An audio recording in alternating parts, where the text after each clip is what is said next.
بسم الله الرحمن الرحيم وصلى الله وسلم وبارك على سيدنا محمد وعلى آله وأصحابه وإخوانه وحزبه ومن سار على سيره إلى يوم الدين. اللهم اجعل جمعنا هذا جمعا مباركا مرحوما واجعل تفرقنا من بعده سالما معصوما ولا تجعل فينا ولا منا ولا معنا شقيا ولا محروما.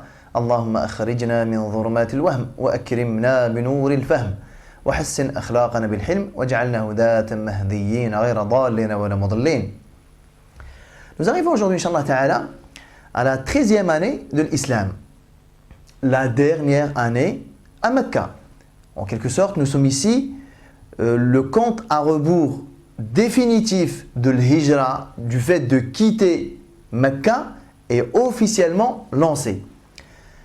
Qui dit dernière année à Mecca, ça veut dire là, les événements qui vont se succéder ici, très rapidement même, en quelques semaines, en quelques mois, il y a beaucoup de choses qui vont avoir lieu.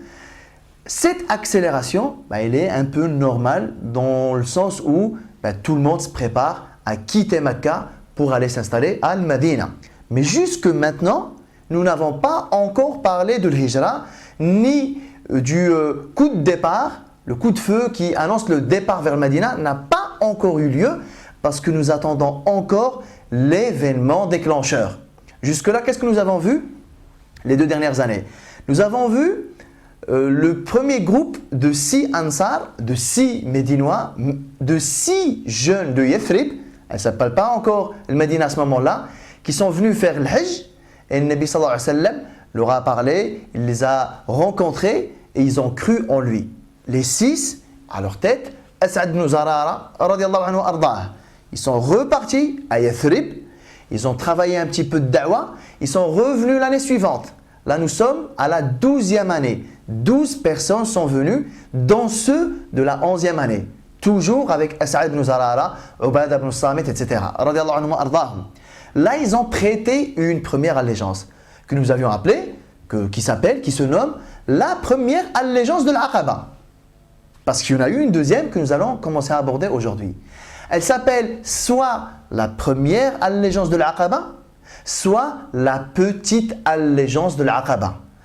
Vous comprenez qu'il y a une deuxième allégeance et vous comprendrez qu'il y a cette deuxième allégeance, elle est beaucoup plus grande. Elle s'appelle Bay'at al-Aqaba al-Kubra, la grande allégeance de l'Aqaba.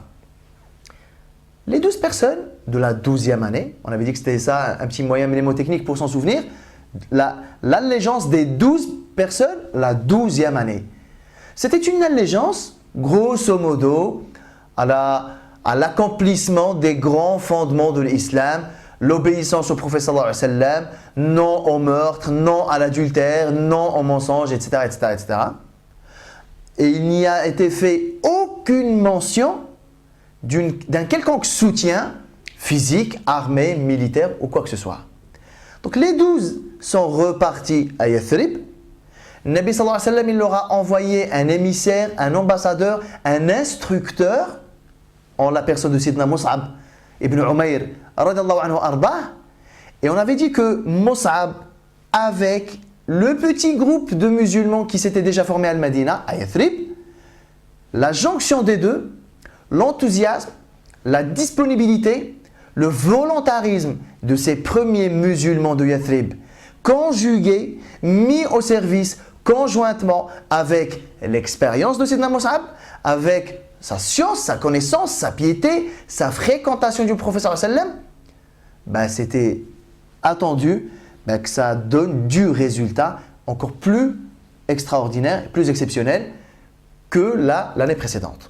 Donc là, on arrive à la 13e année. Sidna Mus'ab ibn Umayr, il regagne Mecca l'année suivante, donc la 13e année.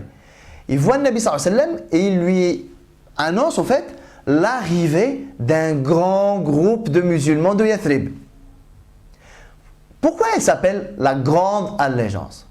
Bon, grande allégeance déjà sur le plan quantitatif. La 11e année, ils étaient 6. La 12e année, ils étaient 12. Donc on peut dire, sur un plan vraiment purement arithmétique, entre la 11e et la 12e année, il y a eu une hausse de 100%. 6, 12. Là, la 13e année, ils sont venus dans un groupe de 73. la progression, elle est beaucoup plus visible. Vous savez, 73 personnes qui viennent à Mecca rencontrer le Nabi sallallahu alayhi wa sallam, comment vous pensez les rencontrer sans que ça fasse du bruit, sans que ça se sache? Quand même, 73 personnes, subhanallah. Rien que l'endroit où il va les rencontrer. Mettez dans une pièce 73 personnes, comment ça va se passer? Donc c'est quand même quelque chose de fort. 6 personnes, vite fait. 12 personnes, on peut se voir quelque part, on est impliqué avec le hujjaj, avec les gens, ça risque de ne pas se voir. 73 personnes, là ça commence un petit peu à être conséquent. Donc une grande allégeance, déjà du point de vue quantitatif. Mais grande allégeance, franchement, c'est pas parce qu'ils étaient 73 qu'on l'appelle la grande allégeance, même si ça contribue un petit peu. Ça s'appelle la grande allégeance de 2 points de vue. D'abord, le contenu de l'allégeance. On va prêter allégeance au sujet de quoi finalement? Vu que les personnes qui sont venues cette année-là, c'est déjà des musulmans. Alhamdulillah, les premiers enseignements de l'islam, ils les ont intégrés. Il y avait Mus'ab radiallahu anhu avec eux. Donc ils ne sont pas venus pour s'engager à écouter le Nabi sallallahu alayhi wa sallam et ne pas commettre l'adultère, ne pas tuer, etc. Ça, ce sont des choses auxquelles ils se sont implicitement engagés du fait que ils ont fréquenté Sidna Mus'ab et ils ont fréquenté les 12 premiers qui, eux, se sont engagés à ça. Donc les 73, ils sont venus à Mecca pour. Premièrement, sur les 73, la majorité écrasante n'a jamais vu le Nabi sallallahu alayhi wa sallam. Donc rien que pour ça, ça valait le coup de monter à Mecca. Allégeance ou pas, jihad ou pas, soutien ou pas, déclenchement de l'hijra ou pas. Bon déjà, il y a une dimension spirituelle et individuelle. Je pense qu'on peut comprendre ça. Si de nos jours, par exemple, on nous disait, je sais pas moi, nous on habite au pôle Nord et on nous dit qu'il y a le prophète de la fin du monde, le dernier prophète, il est au pôle Sud. Franchement, on ne va pas battre des mains et des pieds pour y aller pour le rencontrer. Combien même on aurait rencontré un de ses disciples, combien même on aurait rencontré des centaines parmi ses disciples, savoir qu'il est là, il est vivant, on a la possibilité de le voir physiquement. Pour les hommes, on a carrément la possibilité de le toucher. Vous comprenez que, d'accord, on est musulman, mais non, franchement, j'ai la possibilité de le voir, de le toucher, j'y vais. Donc il y a une première motivation qu'on peut facilement comprendre. Je veux dire, 500 km environ, 2 semaines de voyage, ça va. Hein. Franchement, on fera tout pour y aller. Mais nous sommes conscients que le climat à Mecca, il est électrique. Ça veut dire, on crève d'envie d'aller le rencontrer, mais nous allons quand même attendre le moment opportun pour le rencontrer sans que ça ait des conséquences graves sur sa sécurité à lui, sallallahu alayhi wa sallam, sur la nôtre. Donc le meilleur moment, c'est le Hajj. Parce que Mecca, elle est comme ça, elle est très peuplée, elle est dense du point de vue de la population. Il y a des milliers de gens qui viennent pour le Hajj, à 73 dans des milliers, ça passe. Alors si on va à Mecca au milieu de l'année, comment vous allez pouvoir rentrer à Mecca sans que ça éveille les soupçons? C'est qui les gens là? Ce n'est pas le moussem de l'Hajj. Ils sont venus pour l'Umrah, d'accord. L'Umrah c'est vite fait. Hein. C'est des commerçants, on ne les connaît pas nous. Donc vous comprenez qu'il y avait cette motivation d'aller rencontrer le Nabi sallallahu alayhi wa sallam pour se mettre d'accord avec lui sur un certain nombre de choses sans prendre de risques. Et c'est là où on comprend que le Nabi sallallahu alayhi wa sallam et les Sahaba radhiyallahu anhum, quoi qu'il arrive, même s'ils sont en train de vivre des événements, des choses, des situations très intenses du point de vue émotionnel, ça n'éteint pas leur vigilance et ça n'éteint pas leur, on va dire, stratégie, leur vigilance, etc. C'est vrai, on crève d'envie d'aller le voir, mais bon, sécurité prioritaire, sécurité oblige, j'attendrai le Hajj prochain. Je pense qu'on peut comprendre un peu l'effervescence et l'engouement depuis que Sidna Mus'ab et depuis que les 12 l'année d'avant, ils sont revenus à Yathrib. Ils étaient au moment du Hajj. Ça veut dire qu'il s'est passé une année entière. Vous vous rendez compte que on crève d'envie d'aller voir le Nabi sallallahu alayhi wa sallam, mais on a quand même dû patienter 11 mois environ. Mais ce n'est pas grave. L'envie, elle est là, mais la sécurité, elle prime. Donc ça, c'est quelque chose de très important. Toujours la vigilance toujours mesurée et pesée. Alors les gens là, ils sont venus à Mecca. On a dit, il y avait cette première motivation en tout cas, de pouvoir rencontrer le Nabi sallallahu alayhi wa sallam physiquement, subhanallah. Celui qui l'a vu ne ressemble pas à celui qui ne l'a pas vu. Hein. Vous savez que l'une des conditions pour qu'un individu soit compté comme un compagnon du prophète sallallahu alayhi wa sallam, c'est de l'avoir vu oculairement, de l'avoir vu, d'avoir cru en lui et d'être mort musulman. Ça veut dire avoir cru en lui et ne pas l'avoir vu, bah, ça ne fait pas de vous des sahaba. Ça veut dire, moi j'ai la possibilité d'aller le voir, bah, je ne vais pas attendre. Bah, imagine, je meurs moi entre-temps. Bah, je ne peux pas être considéré comme sahabi. Donc il y avait cette première motivation. Mais concrètement, l'objet principal de cette entrevue, de cette rencontre, n'est pas juste que ces individus-là puissent se remplir de la vue du prophète sallallahu alayhi wa sallam. C'est comme si on peut dire ça en quelque sorte, c'était à la fois une rencontre spirituelle mais une rencontre de travail. Vous savez, comme aller à un dîner d'affaires ou une rencontre d'affaires. Ça veut dire, des fois les entreprises, elles organisent ça. Des rencontres informelles, on va aller au golf, on va aller au resto, on va aller prendre du temps au bord de la mer pour prendre du temps, etc. pour nous retrouver dans un cadre informel, mais quand même, à la clé, il y a quand même des contrats. À la clé, il y a des signatures. À la clé, il y a du business. Donc là, c'est un peu cet esprit-là. On va rencontrer le Nabi sallallahu alayhi wa sallam parce que spirituellement, ça va nous remplir. Mais non, mais concrètement, il y a du boulot. Vous êtes là pour un travail. On va organiser des choses qui se sont avérées les plus fondamentales dans l'histoire de l'islam tout entier. On y reviendra, Inch'Allah Ta'ala, lorsqu'on abordera le hijra en tant que tel. Vous savez que après le Nabi sallallahu alayhi wa sallam, les savants de l'islam, les historiens, toute la Ummah s'est rendu compte que l'événement majeur et principal de la vie du prophète sallallahu alayhi wa sallam, qui mérite d'être mis en valeur et mis sous lumière et à partir duquel nous allons dater les événements de l'Ummah, c'est le hijra.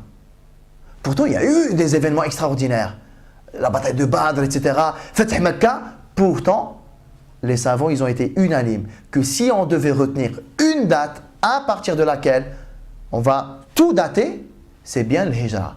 Donc, Sahaba, les musulmans là qui sont venus de Yathrib, ils sont venus à Mecca, ils sont dans un environnement, ils sont dans une rencontre qui va s'avérer fondamentale. Donc oui, spirituellement, mais il y a du boulot. Donc ils sont venus, radiyallahu anhum ardahum.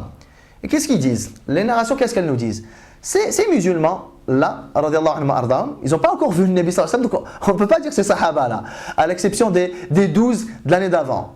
Est-ce que vous vous rendez compte? Ils sont là à Mecca, ils ont rendez-vous avec le Nabi sallallahu alayhi wa sallam, comme les narrations nous disent, fi awsati ayyam at-tashriq, au milieu des jours de Tashriq de Mina. Les jours de Mina, c'est le 11, le 12 et le 13. Donc voilà, ça peut être le 12 là. On est là, on a cru en lui, on est musulman, on prie, etc. Mais on attend. Jusqu'à maintenant, nous ne sommes pas considérés comme des compagnons. Parce que nous ne l'avons pas encore vu. Donc, moi des fois, je ne sais pas si ça vous arrive, moi des fois je suis un peu rêveur dans ma tête. Je me dis, subhanallah, voilà, imagine, ils sont là, ils ont accompli le Hajj, le jour de l'Eid, premier jour de Tashriq, ils n'ont pas encore vu le Nabi sallallahu alayhi wa sallam, ils savent qu'ils vont le voir ce soir-là. Mais dans quel état d'excitation il devait être, subhanallah. On va rencontrer là, dans quelques heures, le messager d'Allah sallallahu alayhi wa sallam. Alors là, ils ont donné rendez-vous au prophète alayhi wa sallam. Qu'est-ce qu'ils ont dit? Ils ont dit, vous savez, les 73 qui sont venus, ils ne sont pas venus que 73, ils sont venus beaucoup plus que ça. Mais 73 musulmans, en fait, ils sont venus avec leur peuple. Ils sont venus, on peut dire ça comme ça, vous savez, quand on va au Hajj, on voit les délégations. Voilà les représentations, les délégations, etc. des différents pays. Donc là, les 73 musulmans-là de Yathrib, ils sont venus inclus dans la délégation de Yathrib. Dedans, il y a tout le monde de l'Aws et de l'Khazraj, musulmans ou pas. Mais les non-musulmans parmi leur peuple, Ils ne savent pas pour quelle raison ils sont venus à Mecca. Ils sont venus pour faire le Hajj un peu comme tout le monde. On avait dit que pendant le Jahiliya, tout le monde faisait le Hajj. Les musulmans, qu'est-ce qu'ils nous disent? Ubad ibn Samit, etc. Ils nous disent, on dormait dans nos campements, avec nos peuples, avec nos tribus, quoi. Les mouchriquins, les polythéistes. Ils ont dit, et nous avons dormi tranquillement, comme si rien n'était. Nous avons dormi dans nos campements. S'assurer que tout le monde dort. Ils ont dit, et au dernier tiers de la nuit, on s'est réveillés, et on s'est réveillés les uns les autres, les musulmans, et on est sortis de nos campements, de nos tentes. Vous savez ce qu'ils disent? Ils disent, mustakhifina istighfa al-qita. On est sortis comme des chats.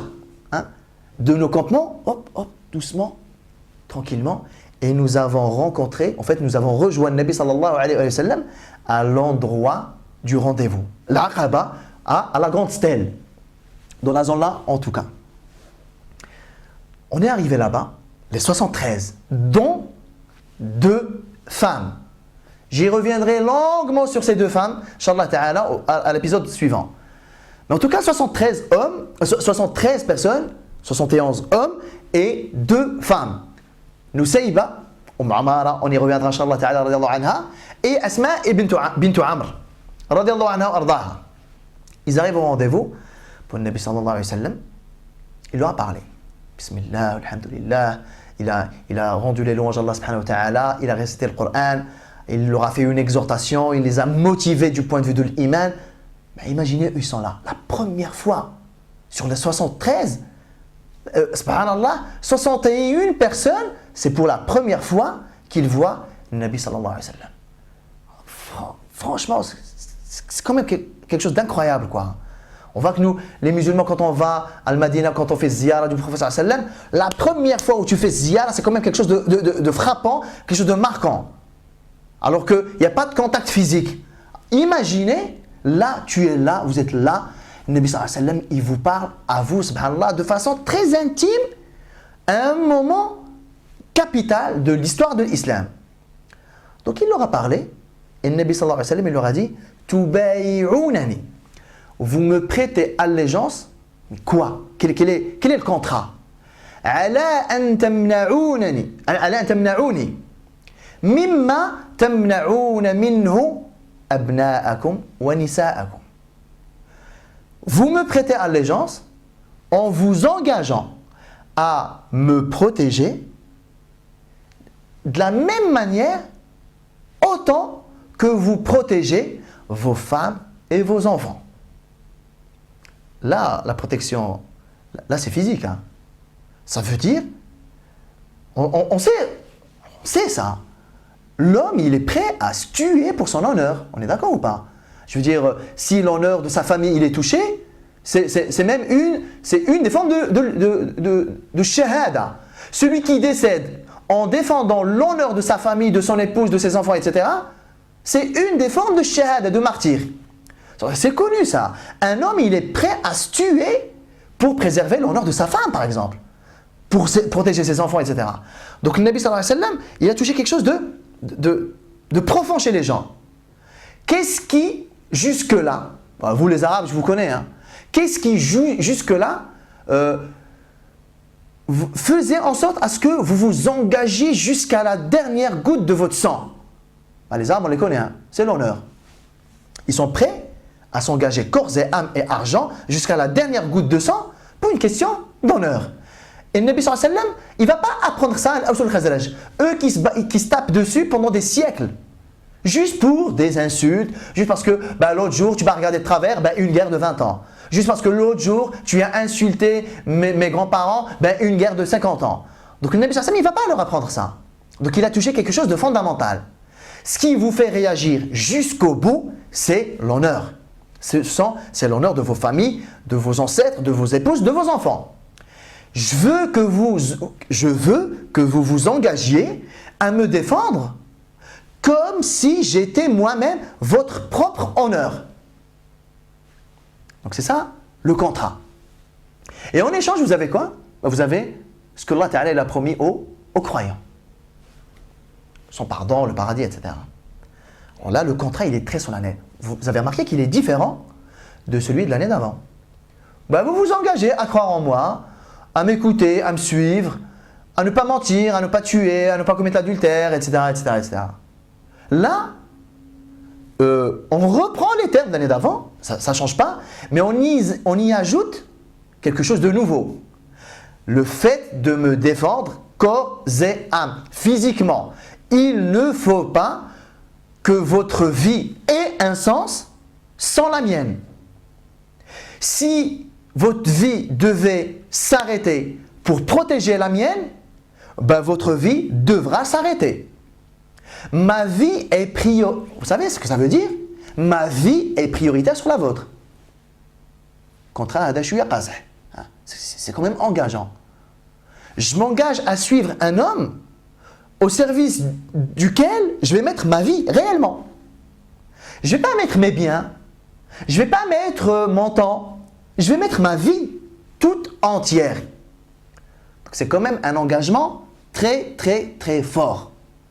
Et lorsque le Nabi sallallahu alayhi wa sallam a dit ça, dans l'esprit des 73, eux ils ne savaient pas, quand ils sont venus à Al-Makka, ils ne connaissaient pas les clauses du contrat. On va venir, on va rencontrer le Nabi sallallahu alayhi wa sallam, on va lui dire ouais t'inquiète, viens chez nous, etc. Mais réellement, quelle était la portée, quelle était la lourdeur, quelle était la profondeur de l'engagement, ils n'en savaient pas grand chose au moment là. Donc là, le Nabi sallallahu alayhi wa sallam, il leur fait état des clauses du contrat. Donc là, on peut imaginer un petit peu le climat de... C'est quand même pas un engagement que tu vas prendre comme ça en 2 secondes, hein, franchement. C'est un engagement d'une vie, quoi. Au point où mettre ma vie prioritairement pour défendre la vie du prophète sallallahu alayhi wa sallam. Alors là, qu'est-ce qui s'est passé? As'ad ibn Zurara, radiyallahu anhu arda, dont on avait parlé les épisodes précédents. On avait dit qu'il était parmi les plus jeunes. D'ailleurs, il y a une narration où Sidna As'ad ibn Zurara lui-même, vous savez qu'est-ce qu'il dit? Il dit, le jour de la grande bay'a de l'Aqaba, celle-là, celle de la 13e année, j'étais l'avant-dernier plus jeune. Il a dit, si ce n'est Jabir ibn Abdillah, j'étais le plus jeune. Là, le climat, il est comment? Je pense qu'on peut un petit peu deviner. On s'engage pas. Franchement, à quoi ça va nous engager tout ça? On a quand même des craintes. Cet engagement-là, il est tellement fort, il est tellement lourd, il a des conséquences. Est-ce qu'on les mesure toutes? Est-ce que oui, non? Est-ce qu'on lui demande un délai? On peut imaginer que il y avait un peu toutes ces réflexions-là. Je ne dis pas que tout le monde les avait, mais il y avait un peu ce climat réflexif. Je ne dis pas d'hésitation, mais en tout cas de prise de recul, de attends, on a envie d'être rassuré, on veut savoir quelles vont être les conséquences, etc. Alors, vous savez que lorsque nous sommes en groupe et qu'il y a une décision qui va engager tout le groupe, plus vous laissez de temps et plus vous exposez le groupe au doute et à l'hésitation, et il suffit qu'une personne hésitante et qui est envahie par le doute, il suffit qu'une telle personne prenne la parole pour dire « ouais mais attends », ça généralise l'hésitation et ça généralise le doute. Ceux qui avaient 1% de doute, personnellement et intérieurement, lorsqu'ils vont entendre, ces personnes-là, lorsqu'elles vont entendre que d'autres personnes ont le doute, ben ce 1%, il va se transformer en 20, 30, 40, 50, jusqu'à ce que le doute s'installe. La meilleure chose à faire dans ces conditions-là, c'est qu'une personne prenne la parole publiquement et fasse un travail remarquable. Que le Nabi sallallahu alayhi wa sallam a déjà fait, on le verra dans certaines situations, que d'autres sahaba ont fait, etc., etc. Là, lorsque le Nabi sallallahu alayhi wa sallam il leur dit « Vous allez vous engager à me défendre de la même manière que dont vous défendez vos enfants et vos épouses. » Ça veut dire, ma vie, la sauvegarde de ma vie est prioritaire sur la vôtre. Là, il ne fallait pas laisser du temps s'installer, sinon ça allait un petit peu peut-être embrouiller les esprits. Sidna As'ad ibn Zurara, radiyallahu anhu arda, qu'est-ce qu'il a fait ici? L'un des plus jeunes, si ce n'est l'avant-dernier, parmi les plus jeunes. Et il prend la parole. Subhanallah. C'est quoi cette audace? C'est quoi ce courage? C'est quoi ce culot? C'est quoi cette prise d'initiative? alors que dans le tas, il y a bien plus âgé que lui. Mais c'est parce que c'est un jeune qui vaut une nation, subhanallah. Il a pris la parole. Il a regardé son peuple. Il a regardé les 72. Et il leur a dit, vous savez très bien, ô mon peuple, ta'lamouna wallahi ya qawm. Ô mon peuple, vous savez pertinemment, vous le savez très bien, qu'il est le dernier messager, qu'il est l'envoyé d'Allah subhanahu wa ta'ala. Vous savez très bien pourquoi vous êtes venus ici. Vous n'êtes pas juste venus pour le voir et rentrer chez vous. Vous savez très bien que nous avons bien fait de croire et de suivre cet homme. Deux choses s'offrent à vous. Soit il est en train de leur expliquer, en fait, il est en train de verbaliser les éventuels doutes et les éventuelles hésitations. Qu'est-ce qu'il leur a dit? Soit on s'engage, ça veut dire on adhère à ce contrat, soit on s'engage avec cet homme-là, et à ce moment-là, je vous préviens tout de suite, vous allez avoir toute la péninsule arabique à dos. Parce que il est détesté. Actuellement en tout cas. Il est détesté. Il a plus d'ennemis que d'amis. Si vous vous engagez à ses côtés, ça veut dire vous acceptez explicitement, vous acceptez d'être les ennemis de toute la péninsule arabique. En suivant cet homme-là et en vous engageant avec lui et en lui prêtant allégeance, vous vous exposerez à d'énormes problèmes. Vous n'aurez plus d'amis, votre commerce, votre business, il risque d'être remis en cause parce que vous aurez des problèmes avec tout le monde. Vous avez des pactes, vous avez des liens, vous avez des accords avec pas mal de tribus.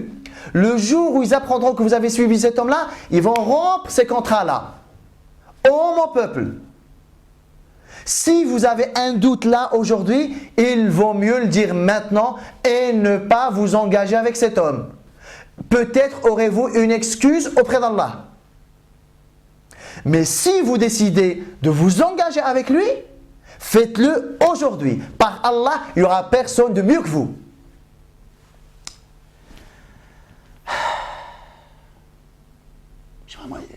Moi, j'essaie de m'imaginer, subhanallah.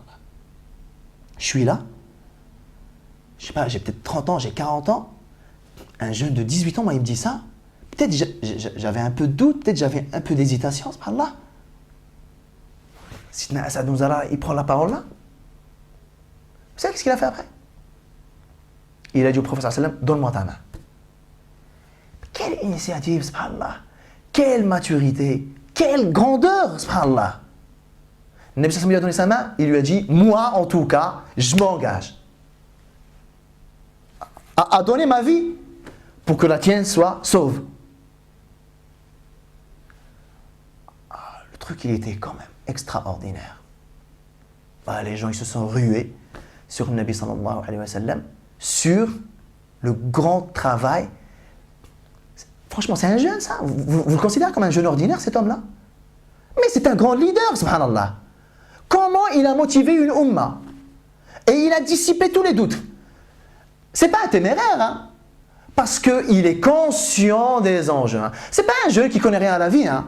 C'est pas, oui, super, on est motivé, viens, on s'engage avec lui, ça va être génial. Non, non, non, non, non, non, non. C'est un engagement en toute connaissance de cause. Je sais pertinemment que nous avons des contrats qui vont être rompus.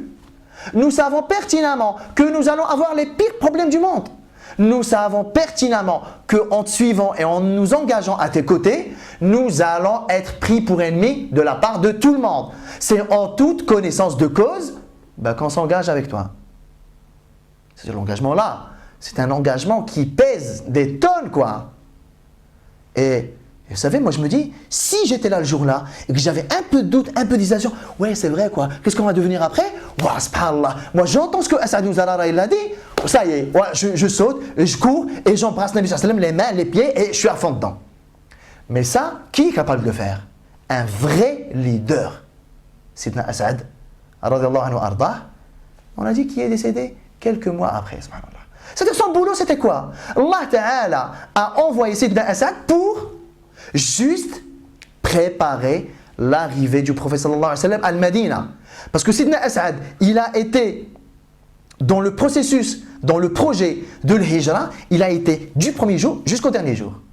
Il a été là le premier jour où les 6 ont cru au prophète sallallahu alayhi wa sallam et il était là à l'accueil du prophète sallallahu alayhi wa sallam à Medina. Mission accomplie, Allah Ta'ala a repris son âme. Ton boulot, c'était juste ramener l'islam à Medina et déclencher le processus de l'Hijra. Ton boulot, c'était que ça. Je dis c'était que ça, mais en fait ton boulot c'était tout. Parce que quand on sait que tout l'islam, toute l'expansion de l'islam, elle a reposé sur le fait que le Médina était les quartiers généraux de l'islam. Donc Sidna As'ad, il a fait un boulot extraordinaire. Il y a eu d'autres choses qui se sont déroulées ici. Il y a d'autres interventions. Il y a d'autres sahaba qui ont pris la parole. Mais tout ça, on y reviendra, Inch'Allah Ta'ala, les épisodes à venir. On va prendre notre temps. Elle ne s'appelle pas Bayat al-Aqaba al-Kubra pour rien. Elle mérite de notre part le plus grand des intérêts, la plus grande des attentions et la plus grande des prédispositions. Parce que l'islam tout entier, il a reposé sur ça. Wallahu ta'ala a'lam. Wa sallallahu wa sallam wa barak ala sayyidina Muhammad wa ala alihi wa ashabihi ajma'in. Je vous retrouve la semaine prochaine. Wassalamu alaikum wa rahmatullahi ta'ala wa barakatuh.